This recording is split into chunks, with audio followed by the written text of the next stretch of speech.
a day off for a commentator usually means prepping for the next day, but for today, I'm going to change things up a little bit.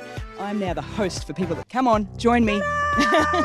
Well, I'm here, Mel, 50 meters above the ground. I can tell you I'm absolutely petrified, but I'm also equally excited because we're here for the big time preview. Proper one, yeah. I'm scared, I can feel. I'm petrified. Versus New Zealand game.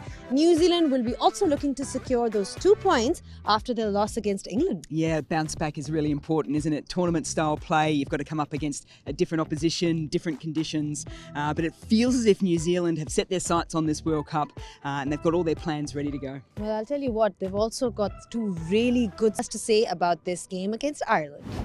We've seen throughout this tournament there's been upsets, a formulated plan against a pretty good side.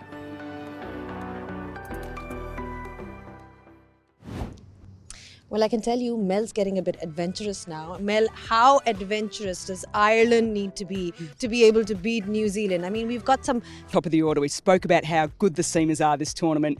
So Bolt, Southey, Ferguson up against Balbirnie and Sterling right at the top. Get a little bit of firepower in there, allow Harry Tractor to come in and do what he did the other day, and then we have a match on our hands. Moving on, we've also got Australia versus Afghanistan, which is going to be a huge game because Australia need to win, but they also need to win big, Mel. That they do. It's probably around 50 odd runs and go big.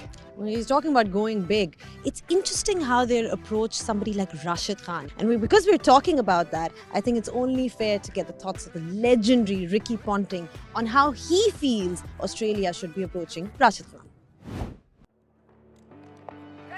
Well, it's great for him. He's back at his home, pretty much his second home ground, having been at the Strikers for the last 4 or 5 years. Look, I think he'll bowl really well there. I mean, he bowls really well everywhere that he plays anyway.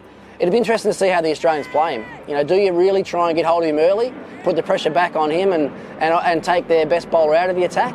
Or do you sit on him and not give him any wickets?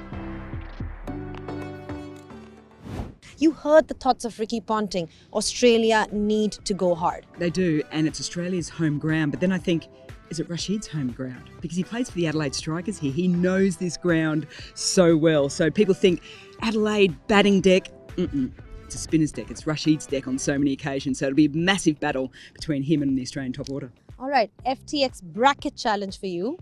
Predict your 4 semi-finalists. Okay, who I want or who I think? Because that could be slightly different, couldn't it? I think who you think. Okay, New Zealand, South Africa, India, and England?